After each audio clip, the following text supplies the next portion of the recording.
Doctor Manisha Sharma ji. Radhe Radhe महाराज। राधे राधे महाराज जी। महाराज जी, आज से 3 वर्ष पूर्व जीवन में एक भारी विपत्ति आई जिससे हम निकल नहीं पा रहे थे। फिर शिव जी की कृपा से आप हमारे जीवन में आए, उन्हीं की कृपा से आज हम आपके समक्ष बैठे हैं। महाराज जी, इस संसार में हर प्राणी के जन्म एवं मृत्यु की तिथि एवं समय विधाता ने पहले ही रच रखा है। फिर यदि कोई आत्महानि करता है बहुत तो इसे दुर्गति पाप होती है, क्यों मानते बहुत दुर्गति होती है। क्यों?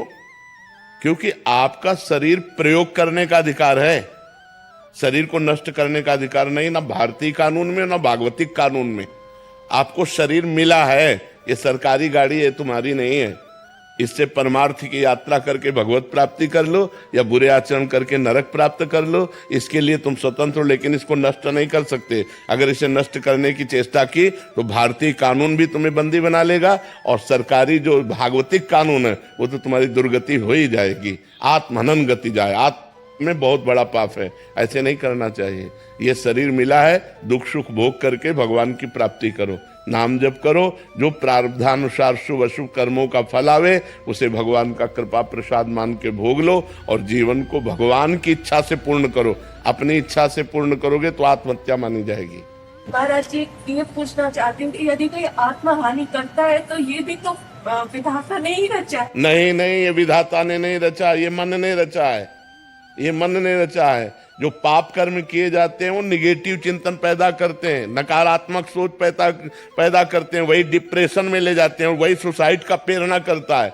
आप गुप्त रूप से पाप करते रहो, आपका मन ही आपको दंड देगा। आपका मन ही बोलेगा फांसी लगा लो, आपका मन ही कहेगा गोली मार लो, आपका मन ही कहेगा जहर खा लो, आपका मन ही कहेगा रेल की पटरी में लेट जाओ, क्योंकि तुमने पाप कर्म किया। पाप कर्म के कारण तुम्हारी आयु क्षीण हो गई और वो अधोगति को प्राप्त हो रहा है। यह भागवतिक विधान नहीं होता, अकाल मृत्यु भागवतिक विधान नहीं होता, आत्मा भागवतिक विधान नहीं होता। ये हमारे कर्मों का विशेष फल होता है।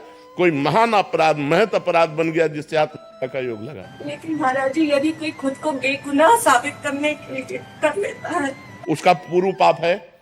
ऐसा नहीं, बेगुनाह साबित करने के लिए हम आत्महत्या नहीं कर सकते। बेगुनाह साबित करने के लिए हमने अपना प्रयास किया, इसके बाद अगर हमें दंड मिलता है तो उस पाप का दंड मिलता है जिसका हमने भोग नहीं भोगा।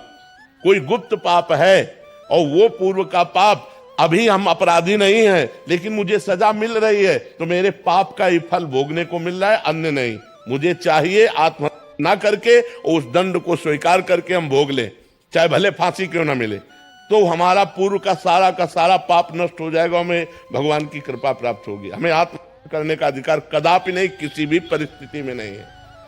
शास्त्र ऐसी आज्ञा नहीं करते, नहीं, कदापि नहीं। अगर आप निर्दोष हैं और फिर आपको सजा मिलती है, आपको दंड मिलता है, तो आपके उस पाप का फल है जो कोई पाप नहीं जानता। आपने वो पाप किया और कोई जानता नहीं, उसकी कोई प्रायश्चित नहीं, उसकी कोई सजा नहीं, वो पाप आकर के आपको यहां निर्दोष स्थिति में दंड प्रदान कर रहा है। एक हम आपको कथा सुनाते हैं, प्रगट की है, उसे कथानक रूप में कहा गया। एक स्वर्णकार था, वो बहुत बेईमानी से सोने का काम करता था, मिलावट करके असली सोना रख लेना और नकली बना करके देना, ऐसा। और 2 राजकीय कर्मचारी आते थे उसके यहाँ, पुलिस वाले, वहीं रात्रि में सोते खाते पीते, गश्त लगाने वाले जो होते। धीरे धीरे मित्रता हुई और धीरे धीरे सारी पोल हो जान गए स्वर्णकार की, और सब पता चलने लगा कि इतनी संपत्ति इसके पास है। अब उन दोनों ने एक दिन प्लान किया कि स्वर्णकार को मार देते हैं, और सब जेवर और सब बॉक्स में बंद करके निकले। तो सामने वाला लघुशंका करने के लिए निकला, सामने में मकान वाला, उसने देखा तो चोर जो होता है वो सशंकित नेत्र वाला होता है, तो पुलिस वाले सशंकित नेत्र में, तो उनका तुम कुछ गड़बड़ करके आ रहे हो, रात्रि में निकल रहे हो। तो उनका जाओ तुम अपना काम करो। तो वो बोले नहीं, हम हल्ला मचा देंगे। तो उनका सुनो, कुछ साझेदार बन जाओ, हम तुम्हें दे देंगे लेकिन तुम चुप रहो। बोले हम बेईमान आदमी नहीं है, हम ईमानदार आदमी हैं।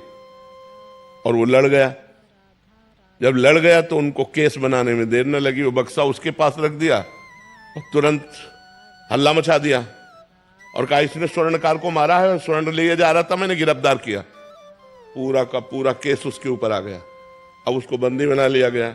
गवाही पुलिस वाले कि इसको हमने घर से निकलते देखा है और ये बॉक्स उसकी चोरी का है और इसने स्वर्णकार को मार दिया, और केस पुलिस वालों ने किया था।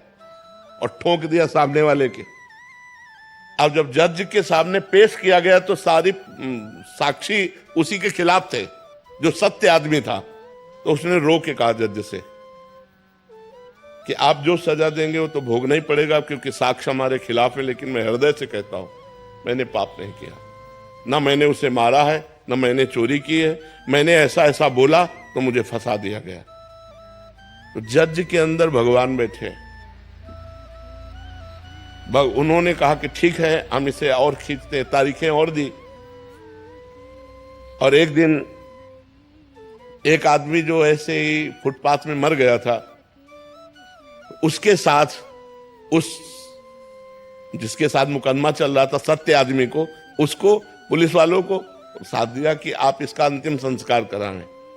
जब अंतिम संस्कार करने के लिए गए तो एकांत में कहा कि देखा, कह रहा था हमारी बात मान जाते तो कुछ हिस्सेदार बन जाते और आराम से मौज लेते, हमारी बात नहीं मानी ना, फंस गया ना, अब फांसी होगी तेरे को। और उनके जो सत्य आदमी था उसके पास वो वीडियो बनाने वाला कैमरा लगा दिया गया था। जज ने सफाई के लिए